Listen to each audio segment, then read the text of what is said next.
Deuxième question, ils vont être évalués où, dans quelle décharge, et ça générera quel trafic de poids lourd par jour?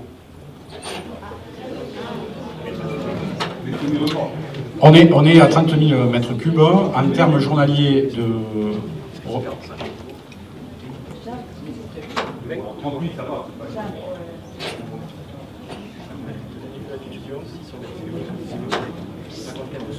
On fait la division, attendez, calcul. Sur l'évacuation en décharge au Gondon, je ne vous cache pas qu'on était en discussion avec Port Sud de France, justement, pour savoir si ces remblais ne pourraient pas servir pour le casier qui est fait derrière la digue Sifmar. Comme ils avaient été, il leur manque un peu, peut-être ils seront bien contents de le prendre. Ça fait une trentaine de camions par jour. Madame? Lors des travaux, c'est vrai que ces dernières années, on a subi pas mal de travaux pont de la gare, le remplacement du pont Sadi-Carnot.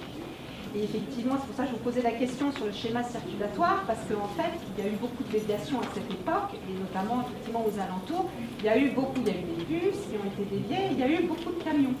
Et justement, la question de monsieur est très intéressante parce qu'il y a eu pas mal, du coup, d'incidences, parce que les voiries, notamment sur les quais, etc., étaient très mauvaises. Et il y avait des nids de poules. Et en fait, à chaque camion qui passait, je vous promets, les immeubles tremblaient. Et donc, quid là-dessus par rapport à ça, c'est vrai que c'est quand même assez inquiétant. Voilà. Effectivement, on avait le cas, je me souviens, qui est Vauban, oui. Voie numéro 10, c'était vous qui avez posé la question déjà. On n'était pas nombreux à cette réunion publique, pourtant, mais je me souviens très bien. Mais on était venus le boucher, il me semble. Oui, oui, tout à fait. On était venus boucher. Effectivement, là, on est sur les circuits uniques d'entrée et de sortie. L'idée, c'est de sortir au plus vite du quartier, de ne pas emprunter forcément les rues d'Enfer Rochereau, qui est complètement défoncée pour les stags. On fera un constat, effectivement, sur le chemin unique, et s'il faut déplacer en attendant, effectivement, on le fera. Merci de me le rappeler à chaque réunion publique. Vous avez signé le pacte pour les villes en transition, pour la campagne, juste avant la campagne. Dans ce pacte, contribuer à la fin des projets et infrastructures qui augmentent les émissions de gaz à effet de serre. Et mesure 16, limiter la place des véhicules les plus polluants et des voitures individuelles remplies. Moi, je pose la question, est-ce qu'un parti de ce type répond à cet impératif-là? C'est pas le parking qui y répond. C'est pas le parking qui y répond, c'est le reste. C'est la révision du plan de circulation, c'est la révision du plan de jalonnement et c'est la révision du plan de stationnement. Et ça y correspond parfaitement. Quand je dis que les notions ne sont pas opposables, effectivement, le fait de construire un parking en centre-ville n'est pas opposé au fait qu'on veuille limiter le nombre d'entrées dans la ville. On ne souhaite pas, et le plan de jalonnement soit fait comme ça, on ne souhaite pas attirer plus de voitures en centre-ville. Et dans le bilan final, à l'issue de tous ces travaux, je ne suis pas certain qu'il y ait plus de place dans le quartier qu'au début. La piste cyclable, aujourd'hui, les dernières statistiques disent que 40% des personnes interrogées ne font pas de vélo parce qu'elles ne se sentent pas en sécurité. Et se sentir en sécurité, c'est faire du vélo, non pas dans un gadget un peu farfelu à mon goût, qui est le double sens cyclable, mais qui est de créer un véritable aménagement qui sécurise. On est bien conscient qu'on n'envoie pas ses enfants faire du vélo sur un double sens cyclable. Il faut qu'il soit sécurisé. Il y aura un axe traversable, puisque le tronçon manquant, on dévie complètement, mais on passe sur la circulation douce. Effectivement, donc on a parlé de deux pistes de l'avenue, mais effectivement, la circulation en Boraquet, par exemple, à 7, aujourd'hui, on a des Boraquets qui sont consacrés à 100% quasiment du stationnement. On ne peut pas expliquer, en tout cas, ce n'est pas notre souhait, expliquer aux riverains, par exemple, du quai de Bosque, qu'il faut aller se garer au Mascoulet et rentrer le soir à pied. Donc, effectivement, il faut créer des parkings pour les riverains.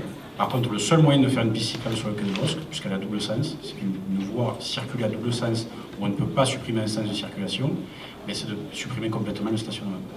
Mais il faut que ce soit audible pour les riverains. Vous comprenez ce que je veux dire? Donc, on se rejoint sur la finalité, peut-être pas sur le mode de fonctionnement, la façon de le faire, mais notre but n'est pas de faire rentrer plus de voitures dans la ville.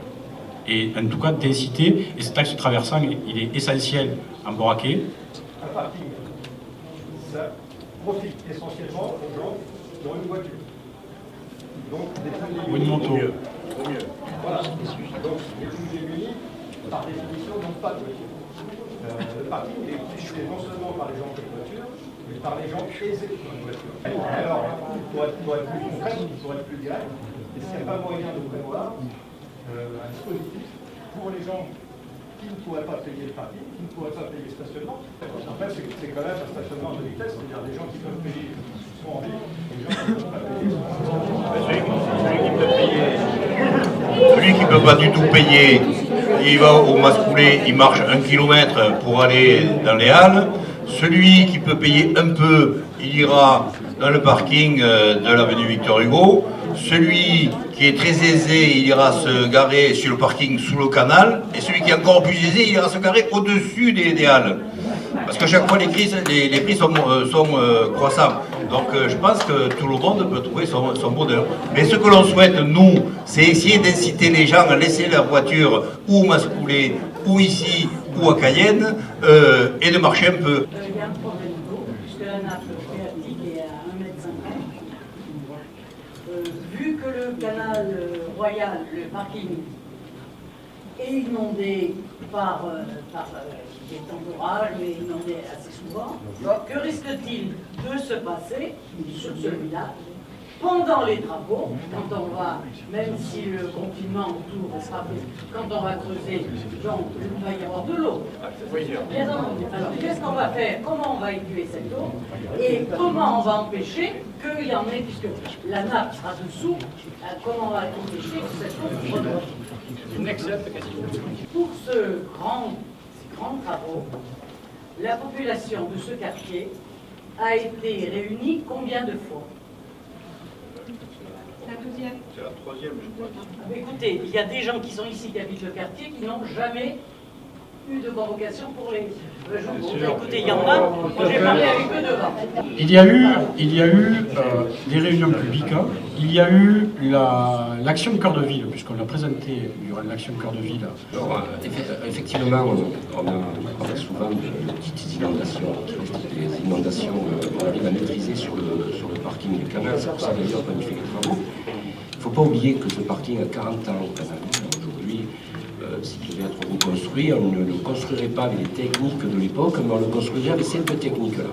Donc nous avons 80 aiguilles drainantes ou 120 aiguilles drainantes qui sont fichées à moins de 9 mètres de profondeur et qui vont permettre de rabattre la nappe en phase pompage, en phase terrassement et réalisation de la structure de l'ouvrage.